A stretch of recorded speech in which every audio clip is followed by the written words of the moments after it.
Bien, amigos, vamos al siguiente bloque. Para finalizar ya nuestro programa tenemos la entrevista con el ingeniero Melvin Rodríguez, un especialista en temas de desastres, sismos y todo lo que corresponde pues a defensa civil, un gran especialista, un ingeniero comeño. A ver, ya tenemos la comunicación, ingeniero Melvin. Bien, nos preocupa realmente lo que puede ocurrir en nuestro distrito de Comas y en todos los distritos que tienen viviendas ubicadas en las laderas de los cerros, donde podemos apreciar nosotros que están hechos de fincas rudimentarias, inclusive en algunos sectores han hecho los cimientos con llantas de vehículos, ¿no? Entonces, frente al sismo que ha habido de 6 grados, ¿no? Nosotros nos hemos preocupado por ellos porque es un grave peligro que puede ocurrir, un grave peligro de derrumbes que puede ocurrir en nuestros distritos que tienen estas viviendas. Bien, ya tenemos en línea al ingeniero Melvin Rodríguez. Ingeniero Melvin Rodríguez, todavía buenas tardes. Un saludo para todos nuestros amigos de ¿Qué pasa en Lima Norte? Hola, estimado Raúl, ¿cómo estás? Bien, de igual manera, muchas gracias, un gusto escucharlos. Ingeniero Rodríguez. Ingeniero Melvin Rodríguez. Le escucho, ¿cómo está? Buenos días. Bueno, a ver, nuestro equipo sí, le escucho. De cabina están tratando de comunicarse, hay algunas dificultades. Sí, buenos días. Buenos días. Este sismo de 6 grados de mediana intensidad ha provocado que en algunos sectores, como en Independencia, en la zona alta de Coyique, de Año Nuevo, se hayan producido pequeños derrumbes de estas pircas que sostienen a las casas. Como es una ladera, siempre hacen pues ahí su pirca, lo rellenan de tierra y sobre eso hacen sus viviendas. Pero esas están hechas a veces de manera informal, sin tomar en cuenta muchas cosas que de repente provoquen un derrumbe, y eso se puede venir en cadena. Se cae una casa en la parte de arriba, viene a la vivienda, esta vivienda viene a la otra, porque hay gran cantidad de viviendas ubicadas en los cerros. Lamentablemente las autoridades han permitido que se construyan en estos lugares. No debería haberse permitido porque inclusive muchas de ellas están en zonas que fueron identificadas por Defensa Civil de estos distritos como sitios inhabitables, donde no se podía hacer ninguna construcción. Al parecer ya tenemos la comunicación, ingeniero Melvin. Buenas tardes. Sí, muy buenas tardes, Raúl. Buenas tardes. Bien, ingeniero. Bueno, siempre acá algunas dificultades técnicas, pero hoy las superamos y estamos con usted. Bien, hacía un preámbulo a nuestros amigos televidentes de la gran preocupación que existe por la construcción informal en las partes de los cerros, en la ladera de los cerros de los diferentes distritos de Lima Norte y de manera particular en Comas. Hemos visto por televisión que, por ejemplo, en Independencia, varias de las casas que están ubicadas en estos cerros se han derrumbado la base, y con la gran preocupación de que esto se pueda venir abajo en cadena. ¿Cuál es su apreciación con respecto a esto, ingeniero Melvin, ya que usted es un especialista en tema de desastres? Sí, bueno, ante todo agradecer este espacio que me brindan ustedes de manera modesta. Yo lo que puedo mencionar es que esta situación que estamos permanentemente teniendo sismos tras sismos, ya sea de nivel leve, moderado, fuerte, como hemos tenido la semana anterior con 6 grados de magnitud, ¿no? Y que obviamente hay una tendencia de esperar un sismo de mayor magnitud, que es el que se espera para Lima, de 7.5, 8 y adelante. Entonces estamos hablando ya de un sismo con carácter destructivo, ¿no? Donde más allá de tener edificaciones sismo resistentes, que son posiblemente las construcciones de material concreto, de material hecho con una capacitación u orientación técnica, ya sea por ingenieros civiles o arquitectos. Estas pues estamos hablando del tipo de construcciones que tenemos acá en Lima, que en su gran mayoría son construcciones que no han tenido una orientación técnica. Y nos referimos específicamente, si queremos tomar el toro por las astas, al tema pues de las viviendas que están ubicadas justamente en las laderas de los cerros, en las faldas de los cerros y en las laderas de los cerros, que perimetralmente alrededor de todo lo que es Lima y el centro histórico y la Lima ciudad, tenemos un promedio de aproximadamente casi 2 millones de personas habitando en las laderas de los cerros. Estos lugares, esta geomorfología de las laderas, muchas veces han sido declarados como riesgo alto, no mitigable. ¿Eso qué quiere decir? Que por más intervención o inversión que se haga, mejoras o colocación de muros perimetrales, de muros de contención o escaleras, reafirmado de materiales rocosos, estas ya no tienen otro aspecto que mudarse de ese lugar. Ya no son lugares adecuados, no son permitidos para poder hacer un crecimiento urbano. Entonces, ello nos determina de que tenemos una situación álgida que va de la mano con las decisiones incluso del Estado, ¿no? Porque viene pegado al tema del crecimiento urbano, con una necesidad de vivienda por la ausencia de programas de vivienda y sobre todo en terrenos donde ya no es permitido crecer horizontalmente en Lima. Lima tiene prácticamente la tercera parte de la población a nivel nacional, somos más de 10 millones de ciudadanos en Lima, ya no es una metrópolis, Lima ya está catalogado como una megalópolis, porque hemos superado los 10 millones de personas en la ciudad, y obviamente el espacio o el suelo urbano para poder hacer un crecimiento o una planificación urbana, sobre todo ordenada, ya no hay lugares. El único crecimiento que queda es el crecimiento vertical. Estamos hablando de edificios de altura, 8, 10, 12, 15 pisos a más, donde el suelo lo permita y donde la zonificación, de acuerdo a Lima, también lo permita. Entonces, véase usted, mi estimado Raúl, que estamos hablando justamente de más allá de una concientización de la población de no ocupar lugares prohibidos o lugares no permitidos o lugares intangibles, va de la mano con las decisiones del gobierno por una falta de política de vivienda. Esto pues hace que tengamos justamente estas falencias que son los problemas colaterales que nos trae las situaciones en donde vivimos, ¿no? Somos un país sísmico, por donde se vea, por antecedentes, por antigüedad, por los registros, por los daños históricos que hemos tenido, y obviamente Lima está esperando justamente una situación adversa de gran magnitud que ya estos sismos leves nos comienzan a anunciar, ¿no? De que debemos tener una preparación desde el núcleo familiar, desde el gobierno local, a nivel provincial, regional. Esto obliga a que tengamos que tener una mayor concientización de seguridad para poder justamente actuar ante una situación adversa, ¿no? Que en este caso son los sismos que comienzan a anunciarnos una eventualidad grande, y que de la mano de la autoridad los ciudadanos tenemos pues que estar concientizados, ¿no? Nuestra cultura de prevención es bajísima, es muy baja, muy baja. Entonces estos simulacros que hemos pasado justamente ayuda a mitigar esos asuntos, ¿no? Ingeniero Rodríguez, justo quería llegar a ese tema. Ya el tema de que podamos sacarlos a las personas de esos lugares es bien difícil, bien difícil. Entonces ya los hechos están consumados. Entonces la idea es qué hacer en esos casos.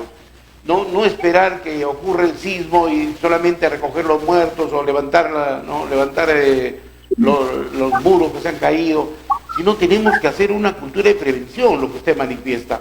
Es necesario, creo, ingeniero Melvin, volver a lo que venía discutiendo la Mancomunidad de Lima Norte. Nosotros recordamos, digo nosotros porque varios colegas periodistas hemos participado en las reuniones de la Mancomunidad, y se formó el COE, ¿no? El Centro de Operaciones de Emergencia, donde se hablaba así abiertamente de que en un caso de un sismo de magnitud 8 a más, habría entre 20 y 25 mil muertos en la parte de las laderas de los cerros que están en Lima Norte. Y la preocupación no era ahí cómo hacer, sino dónde depositar. Fíjense cómo llegaba a esa conclusión la comunidad, dónde depositar esos 20.000 cadáveres. Entonces, fíjense al nivel que se llegó de conclusión de cómo un sismo de magnitud 8 a más podría provocar esta gran cantidad de muertos. Pero además también se había planteado de que se empiece a hacer campañas de prevención con los dirigentes de esos asentamientos humanos, darle algunos lineamientos básicos para poder de repente contrarrestar un poco este tema. ¿Qué hacer en esos casos? ¿Cree usted que la autoridad, como en este caso los alcaldes, deberían empezar a hacer estas campañas de prevención en estas zonas? Mire, hay varios aspectos acá, ¿no? Está circundado, donde aquí entran muchos actores en realidad, ¿no? Entra el Estado, entra el Ministerio de Vivienda, entra la Presidencia del Consejo de Ministros, el Ministerio Público, la Defensoría del Pueblo, el gobierno local, los dirigentes y finalmente el ciudadano. Entonces acá verá usted que hay una serie de actores que tienen necesariamente que hacer una participación. Ahora, si hablamos de entidades que obviamente están debidamente registradas, porque hasta donde yo sabía la Mancomunidad de Lima Norte nunca tuvo un código de registro ante el Ministerio de Economía y Finanzas. ¿Eso qué quiere decir? Que figuraban como una entidad que tenía creación, pero no tenía un estado de financiamiento, ¿no? Tienen que estar registrados en el MEF para poder tener un estado de financiamiento. Entonces, desde ya, de plano, no podríamos hacer un tema macro, interdistrital, porque no tenemos la legalidad ante el MEF, 1. 2, nos queda solamente pensar en un aspecto de gobierno local, de como distritos, ¿no? Entonces, más allá de ello, como distritos, el nivel jerárquico que continúa no es una mancomunidad, el nivel jerárquico que continúa es la municipalidad provincial. Entonces, en esos aspectos ya se tiene que manejar justamente con la provincial para poder ver un tema más macro, interdistrital, para ver dónde serían mis áreas de refugio entre una situación de desastre de magnitud. Estoy hablando de grandes proporciones, ¿no? Porque en ese momento, lo primero que seguro se me viene a la cabeza y lo primero que tengo que pensar es en los parques zonales. Seguramente voy a tener mucha incertidumbre, destrucción, viviendas, muertes, fatalidades, heridos y todo ello. Entonces, ¿dónde van a ser mis zonas de refugios? A ver, me pongo en 2 escenarios distintos. Me pongo en el escenario de la zona llana, las zonas donde están las urbanizaciones y posiblemente tengo viviendas de construcción de material noble, 2, 3, 4, 5 pisos posiblemente. Pero también me pongo en otro escenario, me pongo en el escenario de vivir en las laderas de los cerros, donde las pircas y las llantas es la cimentación de una vivienda, sumado a la inclinación de una ladera del cerro. Entonces estoy hablando de en dónde voy a tener en esos lugares una zona de evacuación. No hay. Lamentablemente no existe, ¿no? Habrá muchos microespacios nada más como para decir, esta es una plataforma de poder recepcionar, ¿qué cosa? 50, 100, 150 personas y no más. Y estamos hablando que en las laderas de los cerros están habitando un poco promedio 2 millones de personas. Entonces las situaciones de atención y de respuesta es muy distinto a las zonas planas, donde existen posiblemente viviendas de 2, 3, 5 niveles, y la zona de evacuación es donde es, justamente en mi frontis de calle, o en mi parque más cercano, en mi parque del barrio. Entonces, eso, usted enséñeme un parque que existe en las laderas de los cerros. Posiblemente pueda encontrar por ahí una canchita de fútbol, pero sin las dimensiones necesarias, y finalmente eso no importa las dimensiones, pero sería esta mi zona de refugio. Pero nada más, y son contadas las pequeñas áreas o espacios abiertos como son las canchitas de fulbito que existen en la ladera de los cerros. No hay parques, o usted señáleme pues un parque que yo tenga en alguna ladera de los cerros. Entonces vea usted que el sistema de evacuación, el sistema de atención post-desastre, post-sismo, es muy distinto. Son situaciones totalmente de diferentes acciones cada una, ¿no? Entonces el tipo de respuesta es de otra naturaleza, ¿no? Ya tenemos que hablar aquí de gobiernos locales e irnos hasta la del gobierno provincial si queremos una atención macro, ¿no? Yo creo que sí, ingeniero, y bueno, qué bien que usted, que es un especialista en temas de sismo, de desastres, llame la atención a las autoridades, porque parece que a los alcaldes, y de manera particular a nuestro alcalde de Comas, no le interesa ese asunto, ¿no? Parece que fuera una cosa que no va a ocurrir, pero un sismo no avisa. Un sismo, como bien nos señalan los especialistas, puede darse en este momento, mañana, pasado, en la noche, en la madrugada. No hay una forma tampoco de predecir un sismo. Por lo tanto, tenemos que estar preparados. La única manera, creo, es la prevención. Trabajar en el tema de la prevención. No sé, de repente el alcalde, lo más pronto posible, debería llamar a una reunión a los presidentes zonales para que ellos a su vez repliquen en sus zonales los mecanismos, los métodos, las formas, las acciones que puedan realizar ellos en caso de un sismo de gran magnitud. No nos vamos a esperar que ocurra esto y de repente nosotros acá decir hubo tantos muertos, hubo tantos desaparecidos, hubo tanta caída de vivienda, sino la tarea nuestra como comunicadores y de usted como un especialista es llamar la atención para prevenir el tema. Sí, Raúl, yo te quería mencionar algo más. Lamentablemente nosotros acá en el Estado, y seguramente muy pocas autoridades hacen un trabajo preventivo, pero la gran mayoría, y empiezo desde la autoridad principal, ¿no? Empiezo desde el presidente, ¿no? Y va bajando hacia los sectores que tienen justamente responsabilidad para poder hacer una actuación ante una emergencia. Recuerda todo el fenómeno del Niño. ¿Cuál fue la reacción, no? Del tiempo de Ollanta, un post-desastre. Después de que ya se inundó, uno agarra el helicóptero, sale corriendo, lleva carpas, lleva brazadas, lleva maquinaria y todos estos aspectos, ¿no? El Niño costero, ¿no? En el tiempo de PPK, post-desastre. Recién se activó el presidente, fue allá el premier, fue el premier, fueron los ministros, y recién hubo la actuación con el INDECI justamente para llevar alimentos, agarrar el helicóptero, llevar agua a aquellos poblados que habían quedado aislados por las inundaciones, ¿no? Entonces siempre estamos pensando en un post-desastre, porque la reacción es justamente lo que nos da pantalla, nos da vitrina y se ve uno cómo está actuando, cómo reacciona, pero él siempre es un post-desastre. Entonces el trabajo tiene que ser en la prevención, en el antes, en la identificación del problema, en la identificación del peligro. Ahí es donde uno tiene que hacer las intervenciones, puede hacer las visitas, las capacitaciones, el entrenamiento, los simulacros continuos, no los que pone necesariamente el Estado. Cada gobierno local puede hacer un simulacro local, ¿no? Sectorial, por urbanizaciones, por sectores, por asentamientos humanos, para poder hacer un entrenamiento permanente y continuo y cambiar esa baja cultura de prevención que tiene el ciudadano. Y eso es del gobierno local, ¿no? Que muy pocos gobiernos locales o alcaldes, en este caso distritales, son los que ejecutan estas acciones, ¿no? La mayoría se alinea justamente a lo que dice el Estado, 4 simulacros al año y creen que con eso ya estamos haciendo nosotros un gran cambio en cultura de prevención en el país y no es así, ¿no? Y yo agradezco en realidad el interés que tiene la prensa por justamente tocar estos temas que de un tiempo atrás ya se han inyectado, se han insertado en estos problemas de gestión de riesgo de desastres y que obviamente le da otro tipo de conocimiento al ciudadano que escucha, que mira, que lee, que ve estos programas que justamente se interesan por el tema de gestión de riesgos y bueno, y mis felicitaciones en todo caso a aquellos periodistas que están no dejan de lado estos temas tan importantes.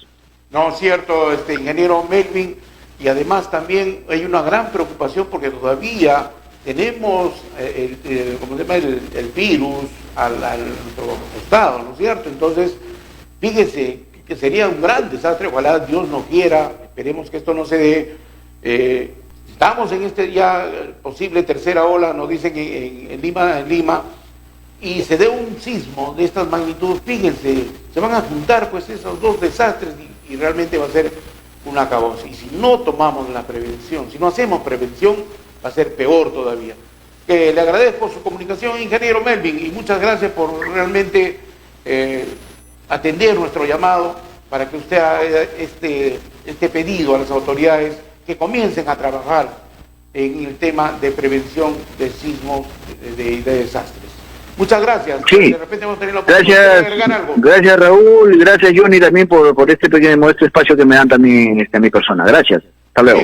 Muchas gracias. Estuvo con nosotros el ingeniero Melvin Rodríguez, especialista pues en prevención de riesgos y desastres, un especialista que hace poco estuvo trabajando en la región Moquegua, ¿no? Un comeño que gracias a su capacidad fue convocado por la región de Moquegua. Bien, ya